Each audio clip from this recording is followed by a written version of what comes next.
నిచ్చెనెక్కిన వాడు పడ్డట్టుగానే ఉంటుంది, పరిగెత్తిన వాడు అలసలు పడ్డట్టే ఉంటుంది, మూటగట్టిన వాడు చిల్లు సంచిలో వేసినట్టే ఉంటుంది.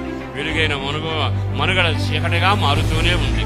ఆలోచించావా నీ కుటుంబాన్ని గురించి, నీ వ్యాపార వ్యవసాయాల గురించి, నీ మనుగడ గురించి ఆలోచించావా? అందరికీ జరిగింది నాకు జరిగింది అనుకుంటున్నావు, కానీ దేవుని సంచారం లేని సేవకుడు, దేవుని సంచారం లేని యాజకుడు, దేవుని సంచారం లేని ప్రసంగికుడు, దేవుని సంచారం లేని పరిచారకుడు, దేవుని సంచారం లేని ప్రార్థనాపరుడు, దేవుని సంచారం లేని ఎరగక ఆయన మీలో సంచరించకుండా ఉంటే కూడా మందసం ఉంది పరిగెత్తుతాం యుద్ధం చేస్తామని పరిగెత్తారుగా. మందసాన్ని తీసుకెళ్ళిన మహిమగలిగిన దేవుడు అక్కడ లేడు. తర్వాత అపజయం పాలయ్యిందిగా. ఈరోజు ఈ మాటలు వింటున్న తర్వాత నీ ముఖం చిన్నపడకుండా, నీవు చిన్నపుచ్చుకోకుండా, నీ ముఖం సిగ్గుపడకుండా ఉండాలి అంటే నువ్వు యాకోబు వంశంలో పుట్టిన వాడిగా నమ్మకస్తులుగా నడుస్తూ ఉండాలి. రెండవదిగా దేవుని సంచారం నీతో ఉండాలి. అందరూ ఆమేన్ చెప్పండి.